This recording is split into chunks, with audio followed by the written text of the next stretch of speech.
আপনি কি এমন একটি কার্পেট খুঁজছেন যেটা দেখতে সুন্দর, ব্যবহার টেকসই আর দামে সাশ্রয়ী?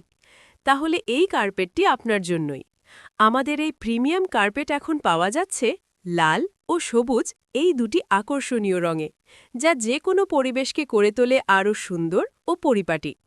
এই কার্পেটের সবচেয়ে বড় বিশেষত্ব, এটি সম্পূর্ণ ওয়াশেবল, সহজে পরিষ্কার করা যায় এবং স্বাভাবিক ব্যবহার করলে টিকবে প্রায় ১০ বছর পর্যন্ত। দামের দিক থেকেও এটি অসাধারণ। মাত্র ১০ টাকা ফিট থেকে শুরু করে ১৪ টাকা ফিট পর্যন্ত আপনার প্রয়োজন অনুযায়ী কার্পেট আমাদের কাছেই পাবেন। এই কার্পেট ব্যবহার করা যায় ইভেন্ট ও অনুষ্ঠান, মাদ্রাসার মেঝে, ঘরের ফ্লোর, মসজিদ, রেস্টুরেন্ট, বিয়েবাড়ি ও যে কোনো সামাজিক আয়োজনে। অর্থাৎ একটি কার্পেট, অসংখ্য ব্যবহার। আপনি যদি মানসম্মত, টেকসই ও দামে সাশ্রয়ী কার্পেট নিতে চান, তাহলে আর দেরি কেন? এখনই ডিসপ্লেতে দেওয়া নাম্বারে ফোন করুন এবং সারা বাংলাদেশে কুরিয়ার সার্ভিসের মাধ্যমে ঘরে বসেই কার্পেট ডেলিভারি নিন। ভালো কার্পেট মানেই পরিষ্কার, সুন্দর ও আরামদায়ক পরিবেশ।